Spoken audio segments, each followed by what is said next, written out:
إن الحمد لله نحمده ونستعينه ونستغفره ونعوذ بالله من شرور أنفسنا ومن سيئات أعمالنا من يهده الله فلا مضل له ومن يضلل فلا هادي له وأشهد أن لا إله إلا الله وحده لا شريك له وأشهد أن محمدا عبده ورسوله. அன்பார்ந்த சகோதரர்களே, சென்ற பாடத்திலே நாம்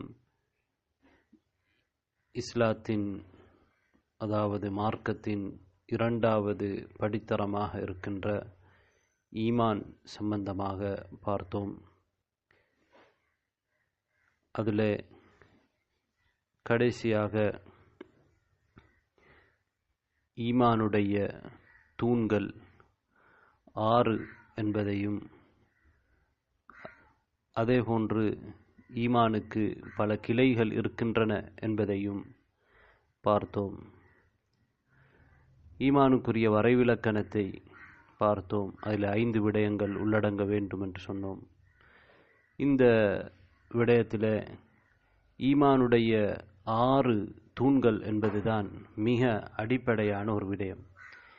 ஈமானுடைய 6 தூண்களில் ஏதாவது ஒரு தூணை ஒருவர் ஈமான் கொள்ளவில்லை என்றால் கூட, அவருடைய வாழ்க்கையில் எடுத்து நடக்கவில்லை என்றால் கூட, அவர் இஸ்லாத்திலே இருந்து வெளியேறிவிடுவார். எனவே ஈமானுடைய தூண்கள் என்பது மிக முக்கியமாக ஈமான் கொள்ளப்பட வேண்டிய விடயங்கள்.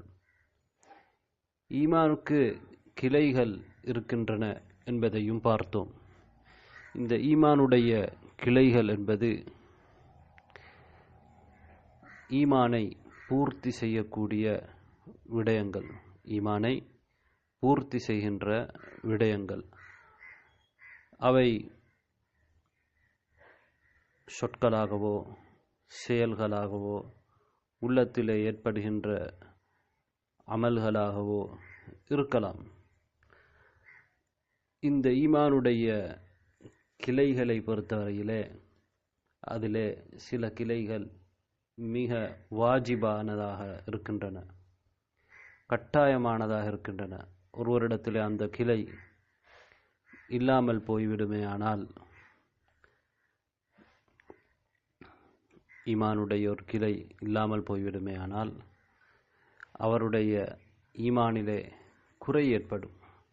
ஆனால் அவர் காபிராக மாட்டார். ஈமானுடைய கிளைகள் என்பன நிறைய விடயங்கள் இருக்கின்றன. நன்மையை ஏவி தீமையை தடுப்பது ஈமானுடைய கிளைகளிலே உண்டு.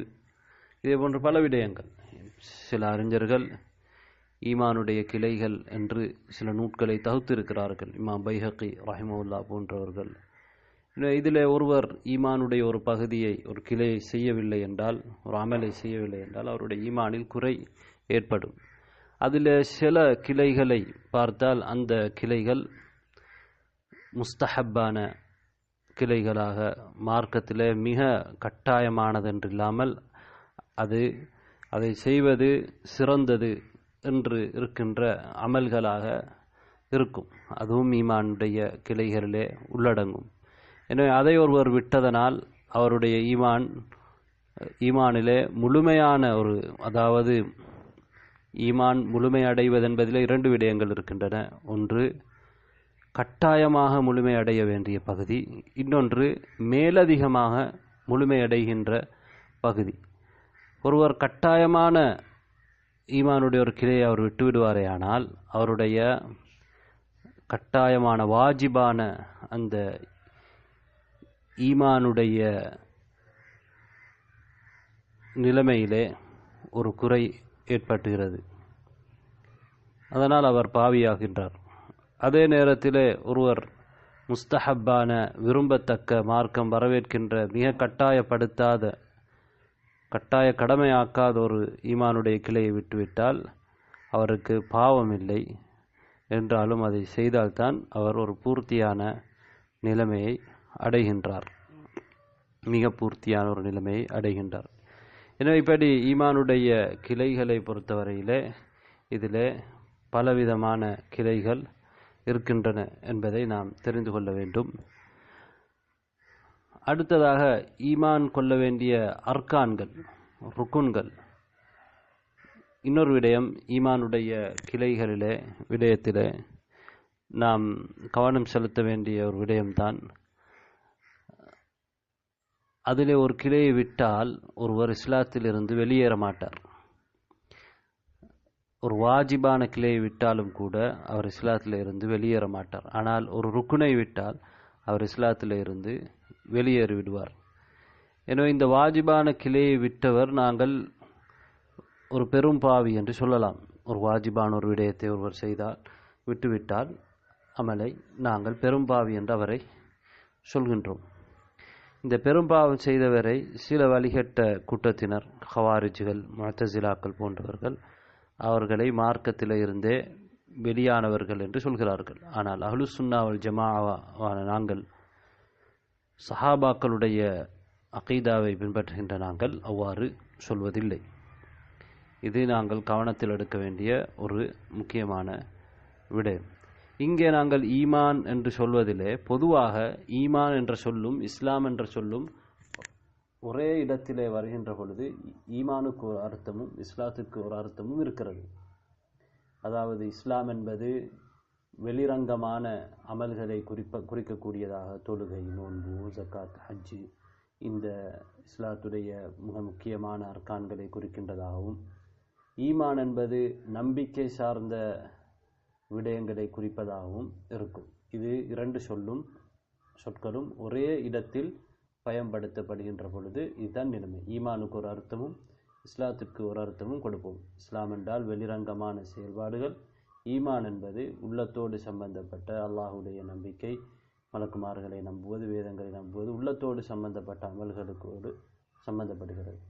தனித்தனியாக வருகின்ற பொழுது, ஈமான் என்ற சொல் தனியாக ஒரு இடத்தில் படுகின்ற பொழுது அதற்கு முழு இஸ்லாம் என்ற அர்த்தம் வெளிரங்கமான அமல்கள், உள்ரங்கமான அமல்கள் அனைத்தையும் உள்ளடக்கும். எனவே ஈமானுடைய கிளைகள் என்று நாங்கள் சொல்லுகின்ற பொழுது இந்த முழுமையான அர்த்தத்தை நாங்கள் அதற்கு கொடுக்கின்றோம்.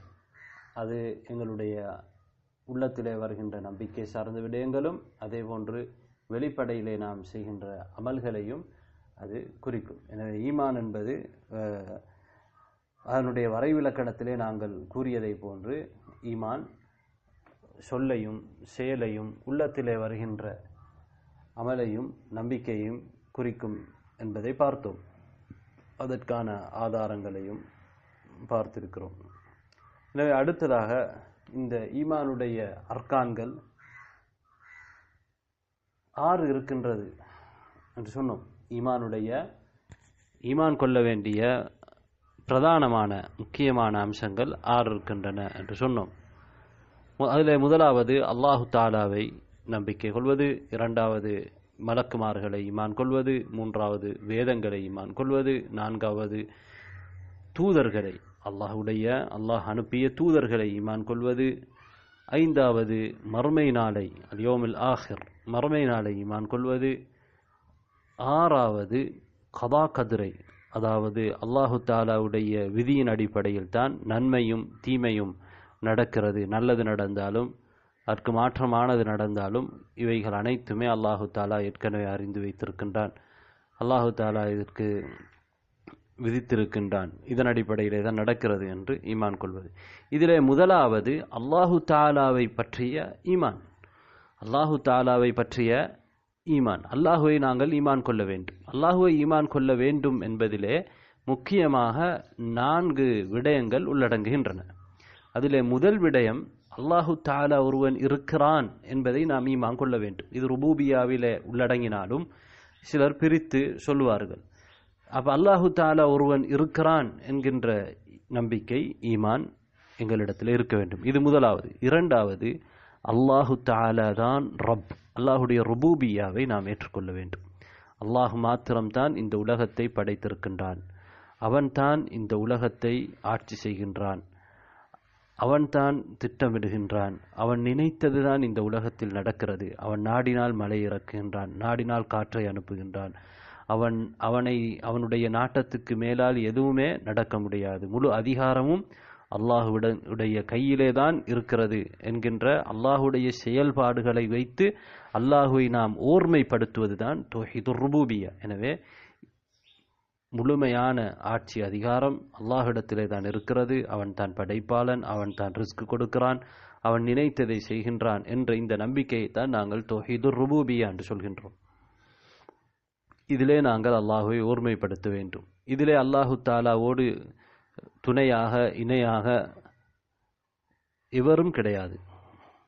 அல்லாஹு தாலா இந்த விடயத்திலே தனித்தவன். இரண்டாவது விடயம், மூன்றாவது விடயம், அல்லாஹ்வை ஈமான் கொள்வதிலே அல்லாஹு தாலாவுடைய உலூஹியாவை நாம் ஈமான் கொள்ள வேண்டும். அல்லாஹு தாலா தான் வணக்கத்திற்கு தகுதியானவன், அவன் மாத்திரம்தான் வணங்கப்பட வேண்டும், அவனை தவிர வேறு யாரும் வணங்கப்படக்கூடாது. எங்களுடைய செயல்பாடுகளினால் நாம் அல்லாஹுவை ஓர்மைப்படுத்த வேண்டும். எங்களுடைய வணக்க வழிபாட்டினால் அல்லாஹு தாலாவை ஓர்மைப்படுத்த வேண்டும். அல்லாஹ் அல்லாமல் வேறு எவருக்கும் நாங்கள் வணக்கத்தை செலுத்தாமல் இருக்க வேண்டும். இதுதான் தௌஹீதுல் உலூஹியா என்று நாங்கள் சொல்கின்றோம். அல்லாஹுவை ஈமான் கொள்ள வேண்டிய விடயங்களிலே நான்காவது அம்சம், அல்லாஹு தாலாவுடைய பெயர்களையும் பண்புகளையும் ஈமான் கொள்வது. அதிலே அல்லாஹு தாலாவை ஓர்மைப்படுத்துவது. அல்லாஹு தாலாவுக்கு பெயர்களும் பண்புகளும் இருக்கின்றன. உதாரணமாக அல்லாஹுடைய ஒரு பெயர்தான் அஸ்ஸமீ, யாவற்றையும் செவிமடுக்கக்கூடியவன். அல்லாஹு தாலா அனைத்தையும் செவிமடுக்கின்றான். அவனுக்கு எந்த ஒரு சப்தமும் மறைவதில்லை. அல்லாஹு தாலா அவனுடைய பண்பிலே பூரணமானவன். அல்லாஹு தாலாவை போன்று செவிமடுக்கின்ற எதுவும் கிடையாது. மனிதன் செவிமடுக்கின்றான், ஆனால் மனிதனுடைய செவிப்புலனோ வரையறுக்கப்பட்டது. அதிகூடிய சப்தத்தையும் அவனால் கேட்க முடியாது, குறைந்த சப்தத்தையும் கேட்க முடியாது. அதில் எத்தனையோ குறைபாடுகள் இருக்கின்றன. ஆனால் அல்லாஹு தாலாவுக்கு எந்த ஒரு குறைபாடும் கிடையாது. அவன் செவிமடுக்கின்றான். அவன் செவிமடுப்பதில் எவருக்கும் எதற்கும் ஒப்பானவனும் கிடையாது. எனவே அல்லாஹு தாலா அவனுடைய பண்புகளிலே யாருக்கும் எதற்கும் எவருக்கும் ஒப்பில்லை. அல்லாஹு தாலா தனித்துவமானவன், எந்த குறையும் அவனுடைய பண்புல இல்லை என்பதுதான் எங்களுடைய நம்பிக்கை. உதாரணமாக அல்லாஹு தாலா அலீம், அவற்றையும் அல்லாஹு தாலா மிக அறிந்தவன். உலகத்திலும் அறிந்தவர்கள் இருக்கிறார்கள், அறிஞர்கள் என்று நாங்கள் சொல்கின்றோம். இவர்கள் அனைத்தையும் அறிந்தவர்களா? கிடையாது. எவருக்காவது அல்லாஹ் அறிவதை போன்ற மறைவான விடயங்களை அறிய முடியுமா? முடியாது. அல்லாஹு தஆலா பார்க்கக்கூடியவன். நாங்களும் பார்க்கின்றோம். எங்களுடைய பார்வைகள் வரையறுக்கப்பட்டது, படைப்புகளுடைய பார்வை வரையறுக்கப்பட்டது, பலவீனமானது. ஆனால் அல்லாஹு தஆலாவுடைய பார்வை இல்லை, எந்த பலவீனமும் இல்லை. அல்லாஹு தஆலா பார்க்கின்றான். காரிருளே, இரவுலே, ஒரு கருப்பு கல்லிலே கருப்பு எறும்பு செல்கிறதென்றால் அதனுடைய அடிச்சுவட்டையும் அல்லாஹு தஆலா பார்க்கின்றான். மரத்திலே இருந்து ஒரு விலை விழுவதாக இருந்தாலும் அல்லாஹு தஆலாவுடைய அறிவுக்குட்படாமல், அல்லாஹு தஆலா அதை அறியாமல் நடப்பதில்லை. அல்லாஹ் அனைத்தையும் பார்க்கின்றான், அனைத்தையும் கேட்கின்றான், அனைத்தையும் அறிந்து வைத்திருக்கின்றான். அதில் எந்த பலவீனமும் இல்லை. எனவே இவ்வாறு தான் நாம் அல்லாஹு தஆலாவுடைய பண்புகளையும் பெயர்களையும் ஈமான் கொள்கின்றோம். அதில் அல்லாஹு தஆலாவுக்கு எந்த ஒரு ஒப்பும் கிடையாது. நாம் முதலாவது சொன்ன விடயம் அல்லாஹு தஆலாவை ஈமான் கொள்ள வேண்டும் என்பதிலே 4 விடயங்களை சொன்னோம். அல்லாஹு தஆலா இருக்கிறான் என்று ஈமான் கொள்ள வேண்டும். இரண்டாவது அவனுடைய ருபூபியா, தௌஹீதுர் ருபூபியாவை ஈமான் கொள்ள வேண்டும். மூன்றாவது தௌஹீதுல் உலூஹியாவை ஈமான் கொள்ள வேண்டும். நான்காவது தௌஹீதுல் அஸ்மாஇ வஸ்ஸிஃபாத் என்ற விடயத்தை ஈமான் கொள்ள வேண்டும். இதிலே முதல் விடயம் அல்லாஹு தஆலா இருக்கிறான் என்று நாம் ஈமான் கொள்ள வேண்டும் என்று சொன்னோம். இதிலே 4 அம்சங்கள் உள்ளடங்குகிறது. எப்படி நாம் அல்லாஹு தஆலா இருக்கிறான் என்பதை என்று ஈமான் கொள்வது, அதற்கான வழி என்ன? முதலாவது, அல்லாஹு தஆலா இருக்கிறான் என்று ஈமான் கொள்வதற்கு அல்லாஹு தஆலா ஒவ்வொரு மனிதனையும் இயல்பான அந்த நம்பிக்கையில் தான் படைத்திருக்கின்றான். இயல்பான அந்த நம்பிக்கையில் தான் படைத்திருக்கின்றான். பிறக்கக்கூடிய ஒவ்வொரு குழந்தையும் அந்த நம்பிக்கையோடு தான் இந்த உலகத்திலே பிறக்கிறது. அதனால் தான் நபி ஸல்லல்லாஹு அலைஹி வஸல்லம் அவர்கள் சொன்னார்கள், அதனால் குல்லு மௌலூதின் யூலது அலல் ஃபித்ரா, ஒவ்வொரு குழந்தையும் இயல்பான அந்த தன்மையிலே, சரியான நம்பிக்கையிலே, சரியான இஸ்லாத்திலே தான் பிறக்கிறது. ஃபஅபவாஹு யுஹவ்விதானிஹி அவ் யுனஸ்ஸிரானிஹி அவ் யுமஜ்ஜிசானிஹி.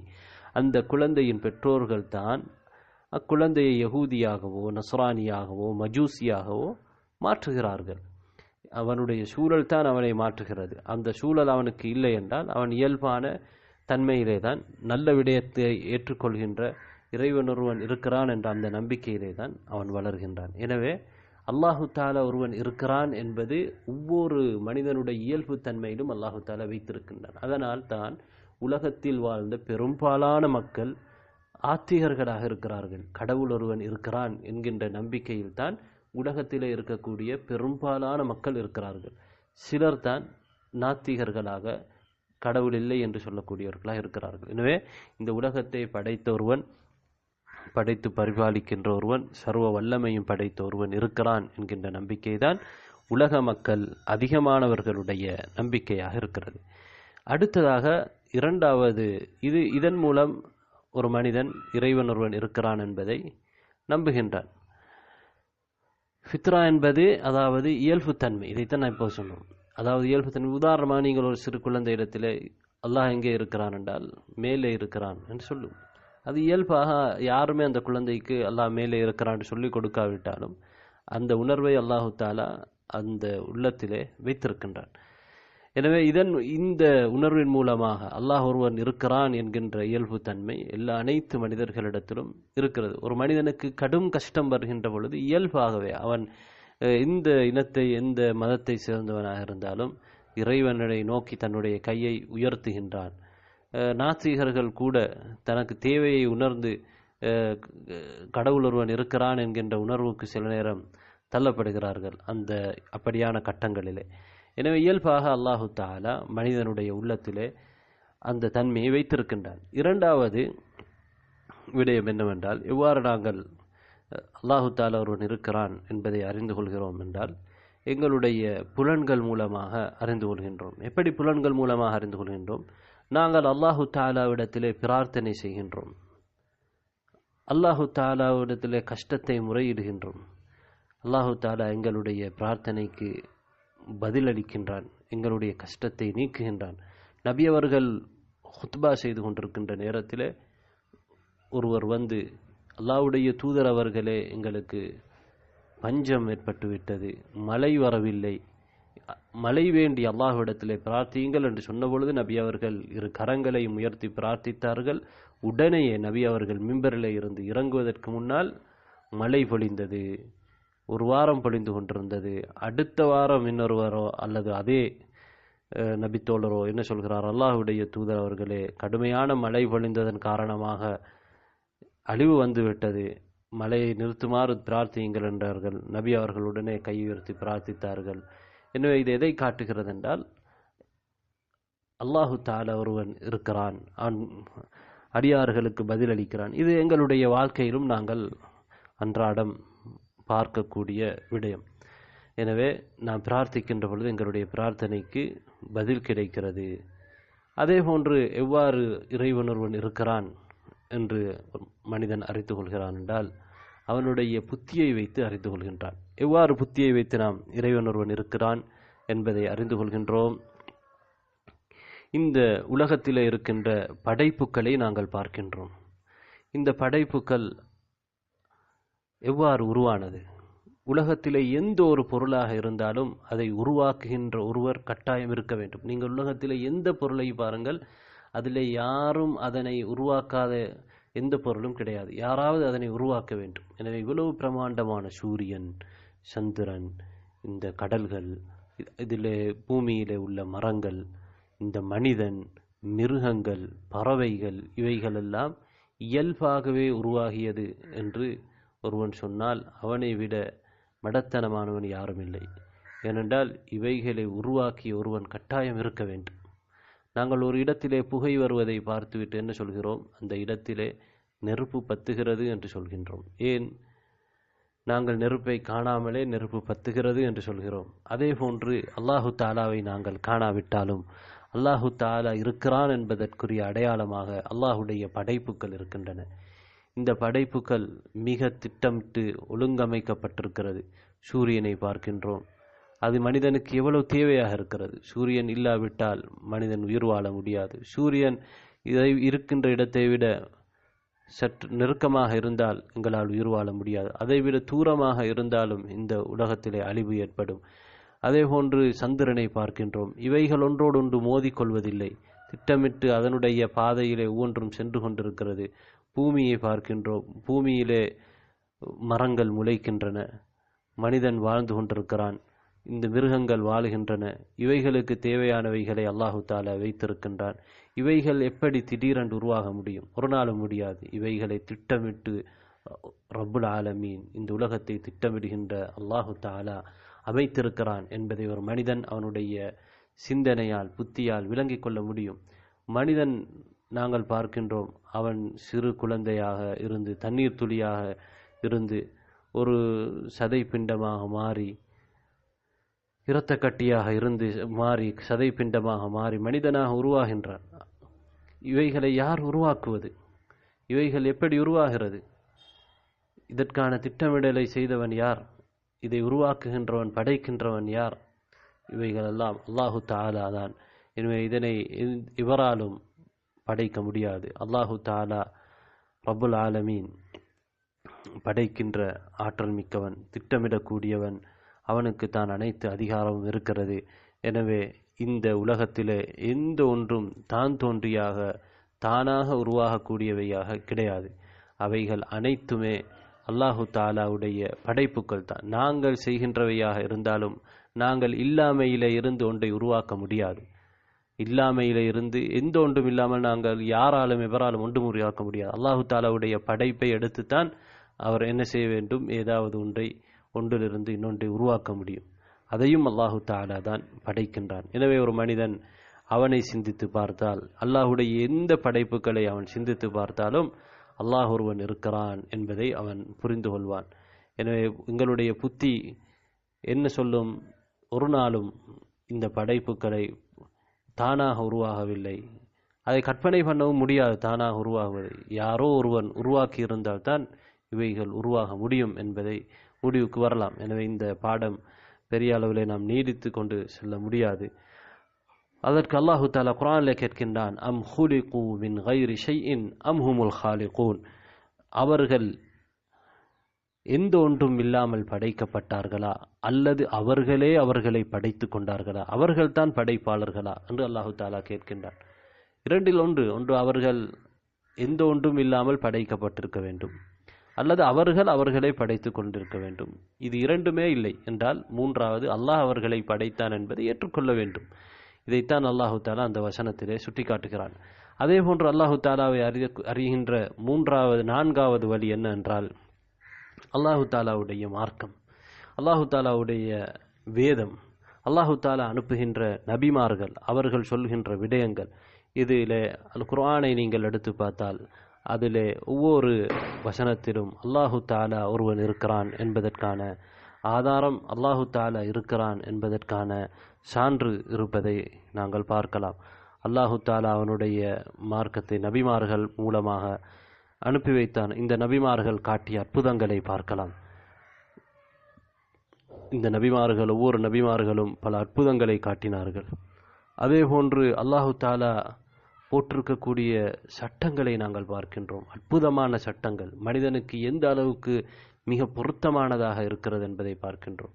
அந்த நபிமார்கள் சொல்கின்ற மறைவான விஷயங்களை பார்க்கின்றோம். உதாரணமாக நபி ஸல்லல்லாஹு அலைஹி வஸல்லம் அவர்கள் சொன்னார்கள், எதிர்காலத்தில் இப்படி நடக்கும் என்றது நபி அவர்கள் சொன்னதை போன்றே நடக்கிறது. அதே போன்று நபி ஸல்லல்லாஹு அலைஹி வஸல்லம் அவர்கள் மார்க்க சட்டங்களை எங்களுக்கு கற்றுத்தந்தார். அந்த சட்டங்கள் எந்த அளவுக்கு மனிதனுக்கு ஏற்றது, மனிதனுடைய நலனுக்குரியது என்பதை இன்றைக்கு நாங்கள் பார்த்து கொண்டிருக்கிறோம்.